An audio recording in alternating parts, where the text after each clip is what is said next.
नमस्कार दोस्तों, मैं पंकज बैरी स्वागत करता हूं डॉक्टर स्टॉक के एक नए एपिसोड में, जिसमें हम बात करेंगे लेप्रोस्कोपिक सर्जरी यानी दूरबीन द्वारा ऑपरेशन के बारे में। आज के बदलते समय में जहां टेक्नोलॉजी ने हमारे आसपास सब कुछ बदल दिया है, वहीं चिकित्सा के क्षेत्र में ऑपरेशन पद्धति में भी टेक्नोलॉजी के आगमन से क्रांतिकारी परिवर्तन हुए हैं। ऐसा ही एक परिवर्तन है लेप्रोस्कोपी या की होल या दूरबीन से सर्जरी। 1901 में ड्रेसडन, जर्मनी के जॉर्ज किलिंग ने कुत्तों में पहली बार लेप्रोस्कोपिक प्रक्रिया की और 1910 में स्वीडन के हंस क्रिश्चियन जैकोबियस ने मनुष्यों में पहला लेप्रोस्कोपिक ऑपरेशन किया। इसके बाद इस प्रक्रिया को आगे बढ़ाने का काम तेजी से चलने लगा। सन 1990 के बाद से ये तकनीक मरीजों के लिए वरदान साबित हो रही है एवं समय समय पर इसमें बड़े बदलाव भी आ रहे हैं, जैसे हाई डेफिनेशन, रोबोट द्वारा सर्जरी, सिंगल पोर्ट यानी केवल 3 सेंटीमीटर के नाभि पर एक चीरे से सर्जरी, जटिल ऑपरेशन के साधन, 3D तकनीक, जिससे इस तकनीक का इस्तेमाल मरीजों के लिए बहुत लाभदायक साबित हो रहा है। और इस विषय पर बात करने के लिए हमारे साथ मौजूद हैं देश के जाने माने laparoscopic surgeon doctor R.K. Mishra ji. नमस्कार। Doctor R.K. मिश्रा लेप्रोस्कोपिक और रोबोट सर्जरी के सबसे अनुभवी प्रोफेसर हैं, जिन्होंने पिछले 17 सालों में 108 से ज्यादा देशों से 7000 से अधिक सर्जन और स्त्री रोग विशेषज्ञों को प्रशिक्षित किया है। उनके पास लेप्रोस्कोपिक और द विंची रोबोटिक सर्जरी के शिक्षण का विशाल अनुभव है।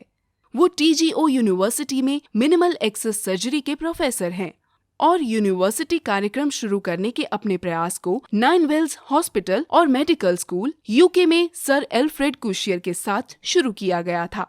डॉक्टर मिश्रा ने स्ट्रासबर्ग, फ्रांस के विश्वविद्यालय से लेप्रोस्कोपिक सर्जरी में अपना डिप्लोमा और यूनाइटेड किंगडम से मिनिमल एक्सेस सर्जरी यानी MMA में मास्टर डिग्री ली है।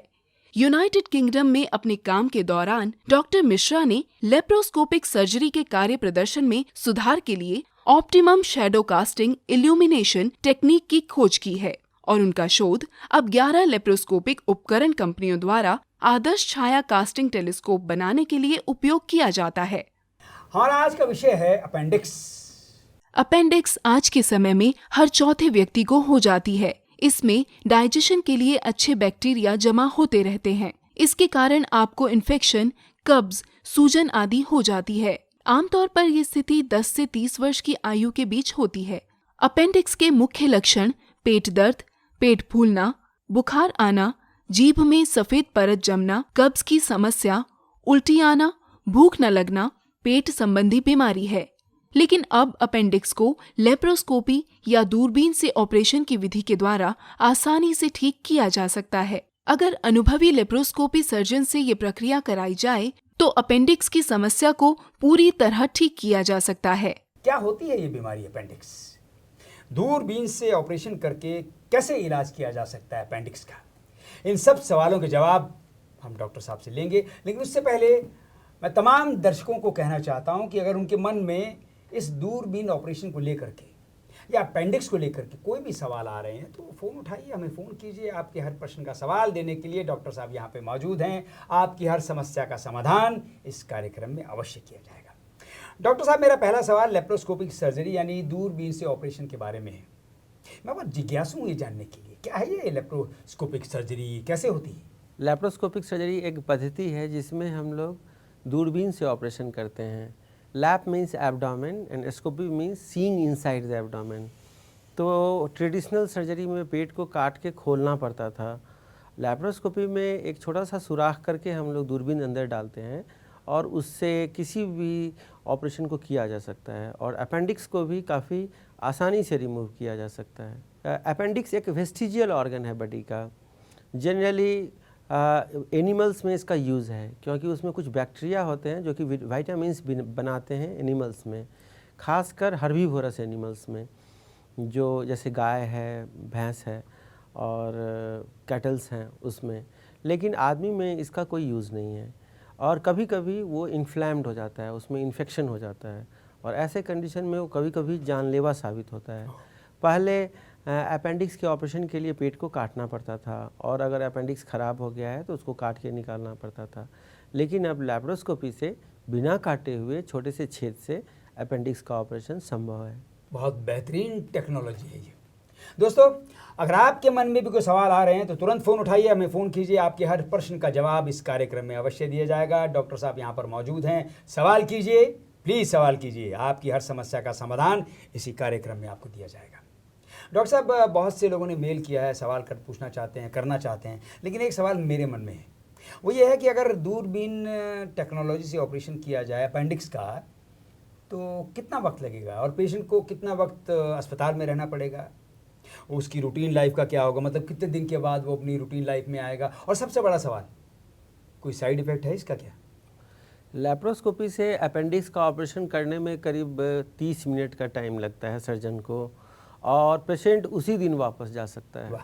और उसमें घर में करीब 1 सप्ताह तक उसको अपने काम में वापस नहीं जाना चाहिए, ऑफिस नहीं जाना चाहिए, क्योंकि घर में 1 सप्ताह तक का रेस्ट अच्छा होता है।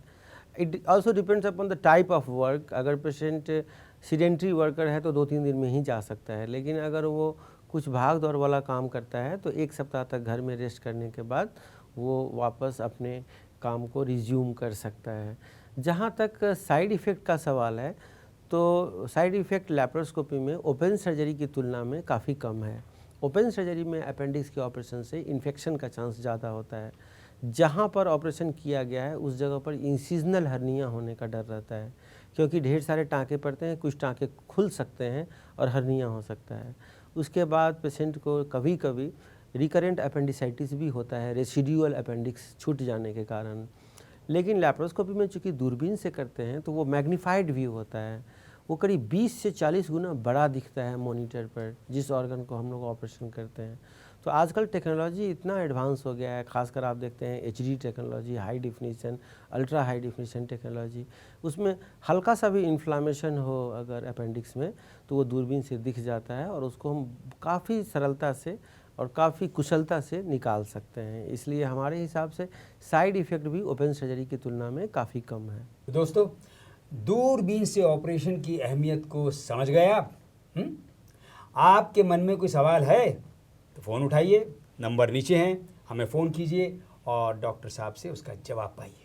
डॉक्टर साहब, बहुत से लोगों ने मेल की है, फ़ोन आया लोगों के, बहुत से सवाल है लोगों के, और कुछ सवाल मैं आपके सामने पेश कर रहा हूँ, प्लीज़ उनके जवाब दीजिए। गुड़गांव से नितिन जी का कहना है कि इनके भाई को पिछले 3 साल से अपेंडिक्स है, बहुत पीड़ित रहते हैं, और ये कह रहे हैं कि अगर बाय चांस वो अपेंडिक्स फट जाए तो क्या दूरबीन द्वारा उसका इलाज संभव है? हाँ, एकदम संभव है। नितिन जी का क्वेश्चन थोड़ा सा मैं ठीक करना चाहूँगा। वो बोल रहे हैं कि उनके भाई को 3 साल से अपेंडिक्स है। अपेंडिक्स हाड़ में होता है बचपन से ही, तो उनका कहने का मतलब है उनके भाई को 3 साल से अपेंडिसाइटिस है, मीन्स अपेंडिक्स में इन्फेक्शन है। तो इन्होंने एक गलती तो ये की कि 3 साल तक उसको छोड़ना नहीं चाहिए था, क्योंकि अपेंडिक्स ब्रश करने के बाद जानलेवा साबित होता है, क्योंकि उसमें जितने भी अंदर स्टूल, मतलब जो हम लोग का पैखाना होता है जो पेट के अंदर आंतों में, वो सारा बिखर के खून में चला जा सकता है और उससे सेप्टिसीमिया हो सकता है और वो जानलेवा साबित होता है। लेकिन वैसी परिस्थिति में भी लैप्रोस्कोपी से इसका इलाज संभव है। हमारे हिसाब से इनको फटने का इंतज़ार नहीं करना चाहिए, तुरंत ही अपेंडिक्स का ऑपरेशन करवाना चाहिए।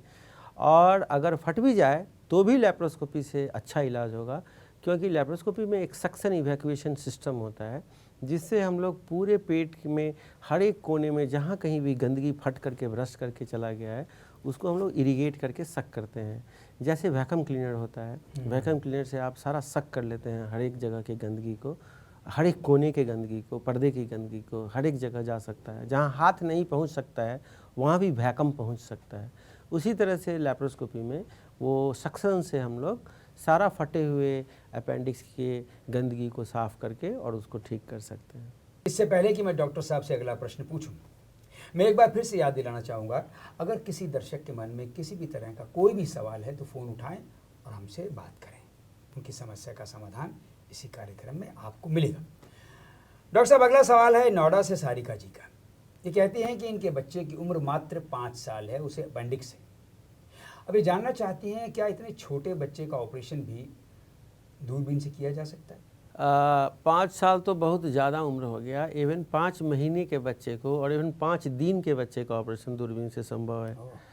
अल्बर्ट आइंस्टाइन ने कहा था एक बार कि there are no great discoveries और advances as long as there are unhappy children in the world. Means उनका कहना था कि अगर कोई भी टेक्नोलॉजी अगर बच्चों के काम नहीं आ सकता है तो वो टेक्नोलॉजी अच्छी नहीं है। तो उसको उस तरह से अगर हम लोग देखें तो लेप्रोस्कोपी पहले लोग समझते थे कि नहीं बच्चा में कैसे दूरबीन से होगा, लेकिन इवन नियोनेटल 1 दिन के बच्चे का भी कभी ज़रूरत पड़ने पे लेप्रोस्कोपी हो सकता है। और आप सोच सकते हैं अगर 1, 2, 3 दिन का बच्चा है या 1 महीने का या 1 साल का भी, और उसका अगर सारा पेट काट के ओपन सर्जरी से ऑपरेशन करें तो उस बच्चे कैसे खेलेगा, कैसे बढ़ेगा, उसके ग्रोथ में भी रिटार्डेशन हो जाएगा। और बच्चों के केसेस में लेप्रोस्कोपी गोल्ड स्टैंडर्ड है और इवन उनको तुरंत जाना चाहिए किसी पेडियाट्रिक लेप्रोस्कोपिक सर्जन के यहाँ और उससे अपेंडिक्स का ऑपरेशन करवाना चाहिए। दोस्तों, अगर आपके मन में कोई सवाल है तो तुरंत फ़ोन उठा करके फ़ोन कीजिए, सवाल कीजिए, आपको जवाब यहीं के यहीं मिलेगा।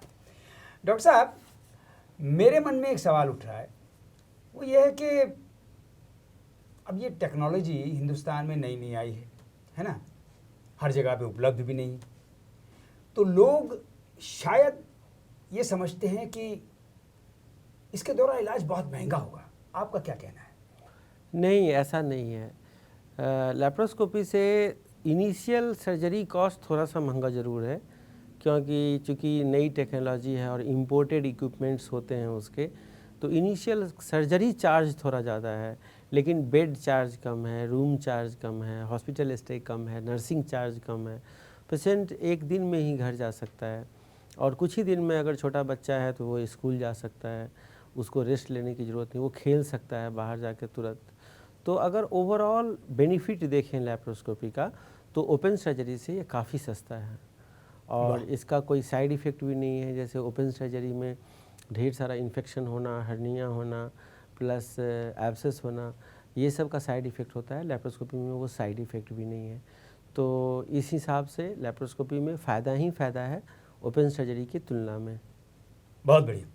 तो दोस्तों, देखा आपने, डॉक्टर साहब ने आपको बताया कि अपेंडिक्स क्या होता है, अपेंडिक्स क्यों होता है, इसका इलाज कैसे हो सकता है, दूरबीन से इसका इलाज कैसे हो सकता है और कैसे छोटे से बच्चे का इलाज भी दूरबीन से किया जा सकता है।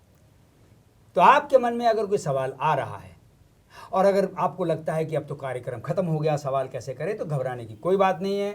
फ़ोन नंबर आपके पास हैं, आप फ़ोन उठाइए, फ़ोन कीजिए, मेल भी कर सकते हैं आप और कोई भी प्रश्न पूछ सकते हैं। आपकी हर समस्या का समाधान डॉक्टर साहब अवश्य देंगे। डॉक्टर टॉक में आज इतना ही।